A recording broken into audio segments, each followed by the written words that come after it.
Ahu Collective was established in 2022 in response to the growing societal issues in our community and beyond. Over the past 2 years, with pivotal support from Greater Wellington, we have provided rehabilitation for wahine, women, tāne, men and taiuhi youth across the Wairarapa region.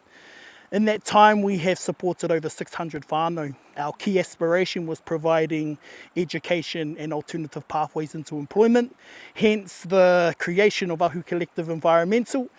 Our key focus is to return whānau to the whenua and to create Kaitiaki.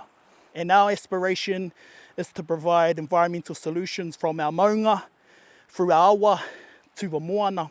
And so Ahu Collective was developed through the flood resilience work and the Seed Idea project that was happening in 2022. And I think for us, we carried a similar whakaaro, the flooding of our people in terms of the system, mental health, addictions. And so we applied the similar philosophies to flood resilience, to the resilience of our people. And so we were able to create a convergence of whānau and whenua. And so from that project and that mahi, our vision of whānau and whenua development has arisen and come forth. We're here on a beautiful day and we're nestled between Ranginui and Papatuanuku. And so from my perspective, both as a chairperson overseeing the mahi that we're doing within this project, but also as a Ahu whakatoa or planter of trees myself, it's also about connecting to the whenua. I like to say aroha ki te whenua, so giving the whenua a bit of love. Well, actually this whole thing is new to me, so pretty much everything in terms of actually planting, the different zones of plants, what kind of plants can actually grow where, because what I thought is that you could just put any plant anywhere and it would grow as long as it's in the dirt. I think the big part for us in terms of the planting is internal and external. So the external is about manaakitanga and caring for our whenua, for Papatuanuku, and for our communities in terms of flood resilience. The other part is the internal development that is happening for our whānau. And over the past month, they've been able to rapidly learn different plant species and natives, upskilling their own pukinga and their own wānanga and their own whakaaro. And so in terms of the value, there's many layers to it. And so we love that we have this internal, external process happening for our whānau.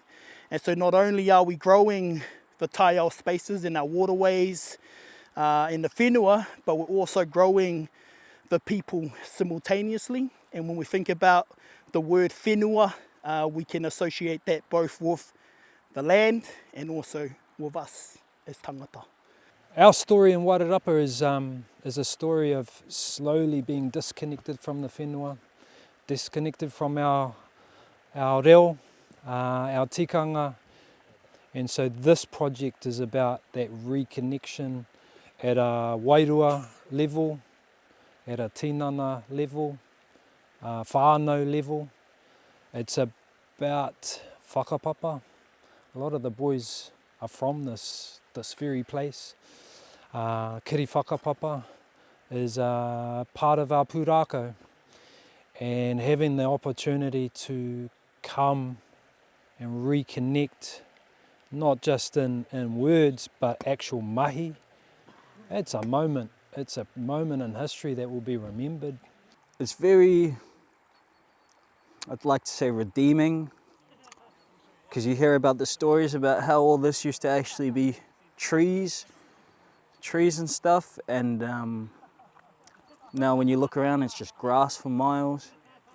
So being able to actually give life back to the planet, it's really nice.